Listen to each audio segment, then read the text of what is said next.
শেখ হাসিনার মৃত্যুদণ্ড ও প্রত্যর্পণ দাবির পরও ভারত অস্বাভাবিক নীরব। এ নিয়ে দক্ষিণ এশিয়ার কূটনৈতিক অঙ্গনে তীব্র আলোচনার সৃষ্টি হয়েছে।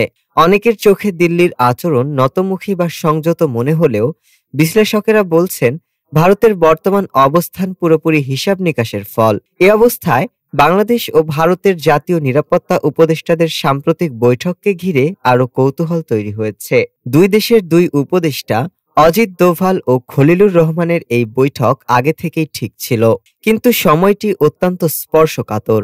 আন্তর্জাতিক অপরাধ ট্রাইব্যুনালের রায়, শেখ হাসিনার প্রত্যর্পণ দাবি, দিল্লি ঢাকা সম্পর্কের অস্বস্তি, সব মিলিয়ে আঞ্চলিক কূটনীতি এখন নজরকাড়া উত্তেজনার কেন্দ্রে। তবু অবাক করা বিষয়, বৈঠকে হাসিনার প্রসঙ্গ একবারও ওঠেনি। দুজনে স্পষ্টত বুঝিয়ে দিয়েছেন এই সিদ্ধান্ত রাষ্ট্রনেতার, নিরাপত্তা উপদেষ্টা নয়।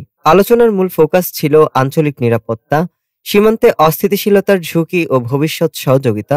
বৈঠকের সবচেয়ে তাৎপর্যপূর্ণ মুহূর্ত আসে শেষে। খলিলুর রহমান ডোভালকে ঢাকায় আনুষ্ঠানিকভাবে আমন্ত্রণ জানান।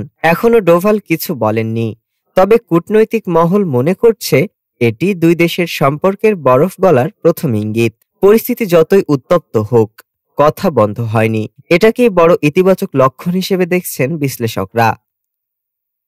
ডেস্ক রিপোর্ট, আজ বার্তা।